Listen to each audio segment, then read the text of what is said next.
성전에 올라가는 노래. 보라, 밤에 여호와의 성전에 서 있는 여호와의 모든 종들아, 여호와를 송축하라. 성소를 향하여 너희 손을 들고 여호와를 송축하라. 천지를 지으신 여호와께서 시온에서 내게 복을 주실지어다.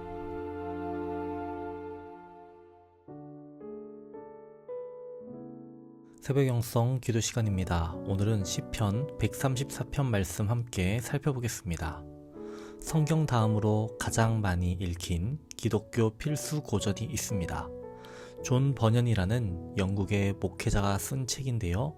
바로 철로 역정이라는 책입니다. 이 책은 크리스천이라는 이름을 가진 한 사람이 멸망의 도시를 떠나 천성에 이르도록 걸어가는 신앙의 여정을 그린 이야기입니다. 길 위에는 수많은 위험과 유혹이 있었습니다. 절망의 웅덩이, 허영의 시장, 두려움의 골짜기를 지나갔습니다. 그러나 그 모든 길을 믿음으로 지나서 하나님 나라에 이르게 됩니다. 우리들이 약 3주간 살펴보고 있는 성전 순례시도 이와 같습니다. 성전 순례시는 각지에 흩어져 사는 이스라엘 백성들이 예루살렘 성전을 향해 나아갈 때 읽었던, 불렀던 시입니다. 시편 120편부터 오늘 본문 시편 134편까지입니다. 내용을 보면 시인은 환난 속에서 부르짖습니다. 눈을 들어 산을 바라봅니다. 여호와만이 나의 도움이시라며 의지하고 있습니다. 눈물을 흘리며 씨를 뿌리는 심정으로 길을 걸어갑니다. 형제의 연합을 사모하며 길을 나아갑니다. 성전을 향해 나아가는 이 모든 여정이 마치 모든 그리스도인의 신앙의 순례길과 같습니다.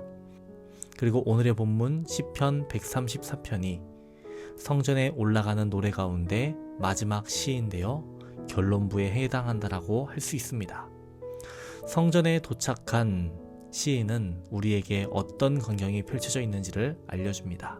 그것은 밤중에 성전을 지키고 있는 주님의 종들이 있다는 것입니다. 그리고 시편 기자는 밤에 서 있는 여호와의 종들을 향해 말씀을 이어갑니다. 1절입니다. 보라, 밤에 여호와의 성전에 서 있는 여호와의 모든 종들아, 여호와를 송축하라. 옛날 성전에는 밤을 지키는 여호와의 종들이 있었습니다. 제사장들과 레인들이죠. 구약시대에는 공식적인 밤 예배가 따로 있는 것은 아니었지만 제사장들은 저녁 제사를 드린 후 밤새도록 등불이 꺼지지 않도록 관리했습니다. 레위인들은 그 곁에서 돕고 찬양 대원들은 성전 골방에 거하면서 제사가 진행될 때마다 찬양을 감당했습니다. 오늘날 야간 당직이 있는 것처럼 구약시대에도 누군가는 밤에 당직을 서고 누군가는 성전의 이곳 저곳을 살피며 모든 사람들이 잠든 시간에도 성소를 지키고 성소를 살폈습니다. 여러분, 밤하면 어떤 이미지가 떠오릅니까? 밤은 안식의 시간이기도 하지만 동시에 어두움의 권세가 움직이는 시간이기도 합니다. 많은 죄악이 밤에 계획되고 실행됩니다. 사람의 마음이 가장 느슨해지고 유혹에 쉽게 스며드는 시간이기도 합니다. 성경적으로도 어두움은 죄와 사단의 활동을 상징합니다. 사단은 밤을 지배하려 하고 어둠의 영들은 사람들의 마음 구석구석을 파고들어 죄를 부추기고 절망을 심고 거짓된 빛으로 유혹합니다. 그런데 바로 그 밤에 깨어 일어나 손을 들고 여호와를 송축하는 사람들이 있습니다. 성령께서 이 밤의 모든 어두운 공간을 진리의 빛으로 비추어 달라고 강구하는 제사장들과 레위인들입니다. 신약 성경에서도 우리가 잘 아는 장면이 하나 있습니다. 바울과 실라가 낯선 땅 빌립보에서 복음을 전하다가 감옥에 갇혔을 때 그들은 밤중에 기도하고 하나님을 찬송했습니다. 그때 하나님께서 옥문을 여시고 간수와 그의 가족이 예수님을 믿게 되는 역사가 일어났습니다. 밤의 찬송으로 옥문이 열렸습니다.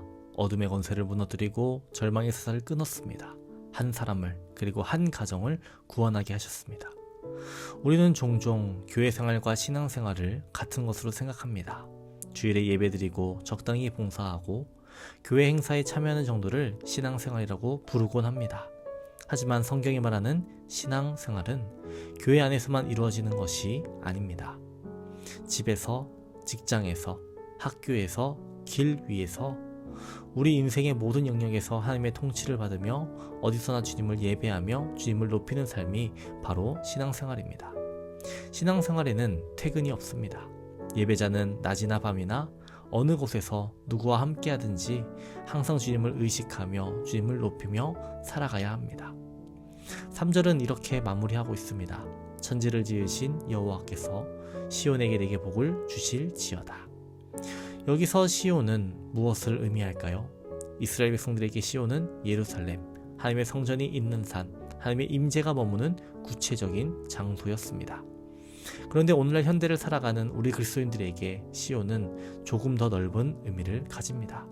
지금 이 땅에서 우리의 삶 가운데 임하는 하나님 나라를, 그리고 우리가 죽은 후에 들어가게 될 영원한 하나님의 나라, 이 두 가지를 가리킨다라고 말할 수 있습니다.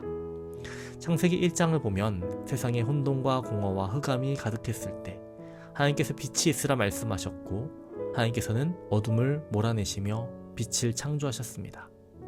어둠을 밝히시는 그 하나님께서 오늘도 은혜의 등불을 들어 우리의 밤을 이기게 하시는 분이십니다. 하나님이 시온에서 내게 복을 주실지어다라고 말씀하십니다. 우리의 삶의 모든 영역 가운데 주님과 동행하며 세상의 악한 가치관이 팽배한 가운데에서도 진리의 말씀을 붙들고 살아가는 사람들에게 하나님께서 시온의 복, 하나님 나라의 복을 허락하십니다. 경제적인 어려움, 관계의 깨어짐, 몸의 질병으로 밤중에 있는 성도들이 있습니다.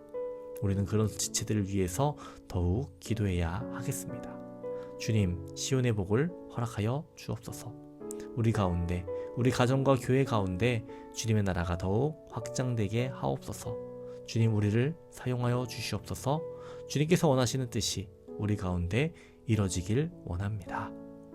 은혜의 등불로 밤을 이기게 하는 시온의 하나님께 찬송을 올려드리고 기도를 올려드리고 회복과 치유의 역사가 일어나기를 간구하는 저와 여러분 되시기를 주님의 이름으로 축원합니다. 오늘의 공동기도 제목은 주의 종과 청지기를 위한 기도입니다. 담임 목사님 영육간에 강건하게 하시고 말씀의 능력을 칠갑절 더해 주시며 말씀을 전하시는 자리마다 성령의 능력이 나타나기를 기도해 주시기 바랍니다. 부교육자와 장로님들 모든 청지기들에게 성령 충만 주시고 가정의 평안 주시기를 기도해 주시기 바랍니다.